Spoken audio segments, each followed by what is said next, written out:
MLA quota కింద MLC నామినేషన్ల దాఖలకు రేపే చివరి తేదీ అయినా తెలుగుదేశం అధిష్టానం ఇంతవరకు ఆ దిశగా చర్చ చేపట్టకపోవడం ఉత్కంఠంగా మారింది. పార్టీ అధ్యక్షుడు చంద్రబాబు నేడు ఢిల్లీ పర్యటనకు వెళ్లడం వల్ల ఈ అర్ధరాత్రి లేదా రేపు అభ్యర్థులను ఖరారు చేసే అవకాశం ఉంది.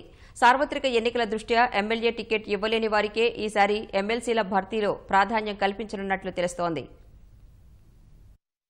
ఆంధ్రప్రదేశ్ సార్వత్రిక ఎన్నికల ప్రకటన వెలువడక ముందే ఎమ్మెల్సీ ఎన్నికల నగారా మోగడం వల్ల ఆశావహుల్లో ఉత్కంఠ మొదలైంది. నామినేషన్ల దాఖలకు సమయం ముంచుకొస్తున్నా ఇలాంటి కసరత్తు చేపట్టకపోవడం వల్ల ఆశావహుల్లో ఆందోళన మొదలైంది. శాసనసభలో ఉన్న సభ్యుల సంఖ్యాబలాన్ని బట్టి 5 ఎమ్మెల్సీ స్థానాల్లో 4 తెదేపాకి 1 వైకాపాకి దక్కనున్నాయి. వైకాపా తరపున ఇప్పటికే జంగా కృష్ణమూర్తి నామినేషన్ దాఖలు చేశారు. తెదేపా తరపున 4 నామినేషన్లు రేపు మధ్యాహ్నంలోగా దాఖలు కావాల్సి ఉంది. అభ్యర్థులు ఎవరనే దానిపై అధికార పార్టీలో ఇంకా స్పష్టత రాలేదు.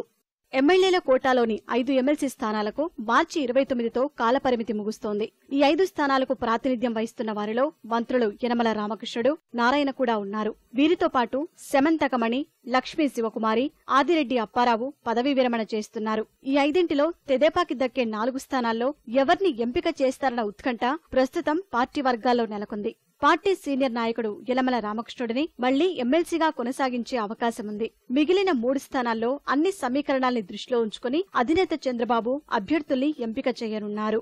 ఏపీ ఎన్జీఓ మాజీ అధ్యక్షుడు అశోక్ బాబు పేరు ఇప్పటికే ప్రచారంలో ఉంది. అయితే ఇంకా పార్టీలో చేరని అశోక్ బాబుకు ఇప్పుడే అవకాశమిస్తారా లేక తర్వాత పరిశీలిస్తారా అన్నది వేచి చూడాలి. కడప ఎంపీగా పోటీ చేసేందుకు అంగీకరించిన మంత్రి ఆది నారాయణరెడ్డి తన కుటుంబంలో ఒకరికి ఎమ్మెల్సీ పదవి ఇవ్వాలని కోరారు. ఆది నారాయణరెడ్డి సోదరుడి కుమారుడికి ఎమ్మెల్సీ పదవి ఇచ్చే అవకాశముంది. ఇది కూడా ఎమ్మెల్యే కోటాలోనే భర్తీ చేస్తారా లేక రామసుబ్బారెడ్డి రాజీనామా చేస్తే ఖాళీ అయిన గవర్నర్ కోటాలోనే ఇస్తారా అనే సందిగ్ధత కొనసాగుతోంది. గవర్నర్ కోటాలో ఎమ్మెల్సీ పదవికి మంత్రి సోమిరెడ్డి చంద్రమోహన్ రెడ్డి కూడా రాజీనామా చేశారు. నెల్లూరు అర్బన్ నుంచి మంత్రి నారాయణ ఎమ్మెల్యేగా పోటీ చేరుండడంతో నెల్లూరు మేయర్ అజీజ్ ను ఎమ్మెల్సీగా పంపే యోచనలో ఉన్నారు. అయితే ఆయన్ను సోమిరెడ్డి స్థానంలో భర్తీ చేస్తారా లేక నారాయణ స్థానంలోనా అనేది తేలాల్సి ఉంది.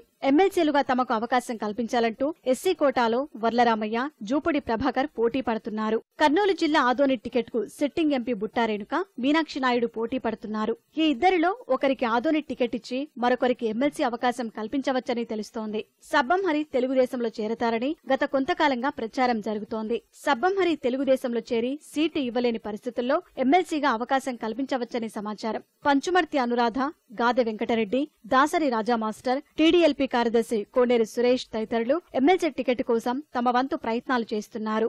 ఎమ్మెల్యే టికెట్ కోసమే గట్టిగా పట్టుబడుతున్న కొందరు అభ్యర్థులు ఎమ్మెల్సీ రేసులో తాము లేమని చెప్పుకుంటున్నారు. సార్వత్రిక ఎన్నికలు అసంతృప్తులను బేరీజు వేసుకుంటూ ఎమ్మెల్సీ అభ్యర్థులను పార్టీ అధినేత ఎంపిక చేయనున్నట్లు సమాచారం. తెరపైకి కొత్త పేర్లు వచ్చినా ఆశ్చర్యం లేదనే భావన పార్టీ వర్గాల నుంచి వ్యక్తమవుతోంది.